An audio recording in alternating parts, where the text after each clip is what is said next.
Good day, everyone. We are the Group 3 from STEM Euclid, and today we're going to discuss to you different kinds of Larong Pinoy.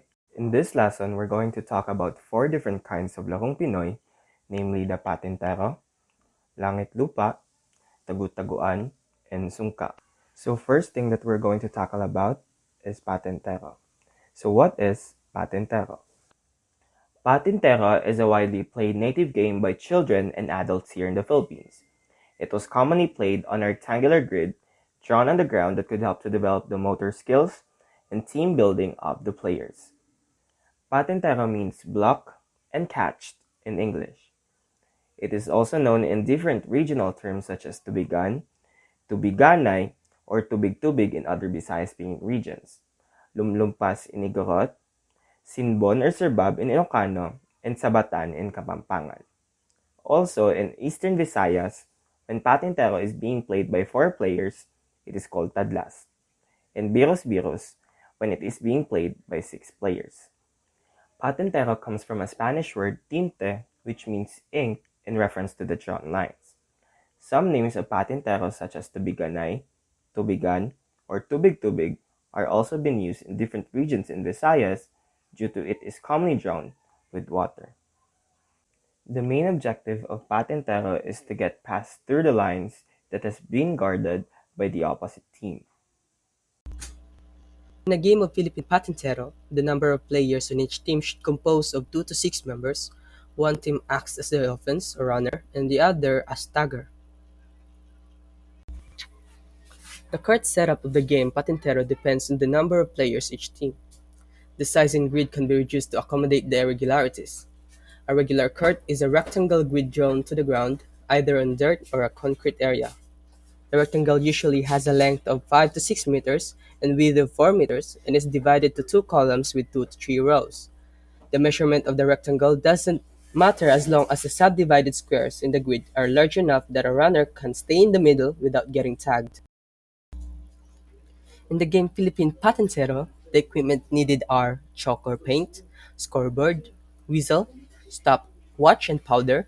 The chalk or paint is required for the setup of the game's court, scoreboard for the counting of the scores, whistle to warn or avoid any unfair events during the game, stopwatch for timer so that both teams can play both sides, and powder for the taggers to use to mark somebody as an evidence. The next thing to be discussed are the rules in playing Patintero. First, the game will start with the 2 teams doing either a rock, paper, scissors, or locally called jack and poi, or by a coin toss. Whoever wins become the first passers or the runners. The passers or the runners position themselves at the starting point, which is called the base. This point is just behind the first crosswise line of the rectangle. While the guards stand on the lines, a guard or 2 is assigned on each of the crosswise lines.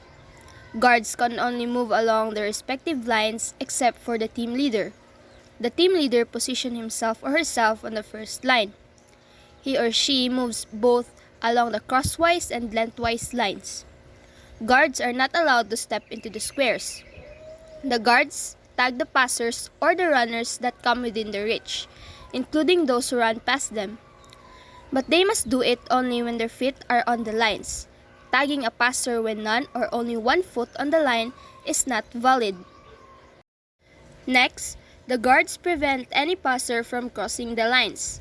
Passer should cross all the lines as quickly as possible. No passer should stay inside the square for more than 3 minutes or depending on a set time that the teams have earlier agreed. Once a passer successfully crosses all the lines and returns to the base without being tagged, his or her team will earn a point. If a passer is tagged, he or she is eliminated and stays back behind the starting point. The eliminated player either waits for his or her next turn to pass or wait until all the members of the passer's team are eliminated. Once all the passers are eliminated, their team becomes the guards and the game continues with the 2 teams exchanging roles. Playing Patintero can teach us many different values because it's a kind of sport after all.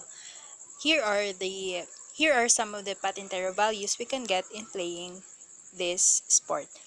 Discipline, pride, passion, team spirit, determination, respect, team building, perseverance, equality, fun, and enjoyment.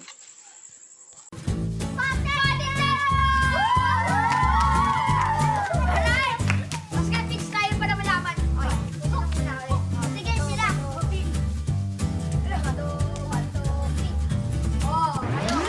Sa Patintero may dalawang teams. Ang tatakbo at ang haharang. Ganito ang magiging itsura ng paglalaruan natin. Sa linya sa gitna, pwesto ang patotot. Ang around the world naman, kaya around the world ang tawag sa kanya kasi libre siyang gumalaw sa lahat ng linya. Kailangan makalusot isa-isa ang mga tatakbo na hindi nahahawakan ng mga tagaharang. Pag nakalusot ka na hindi ka natataya, 1 point yun sa'yo at sa team mo. Pag nahawakan ka naman, eliminated ka. Pag lahat ng tatakbo ay nakatapos na ng tig-iisang turn, sila naman ang haharang sa kabilang team.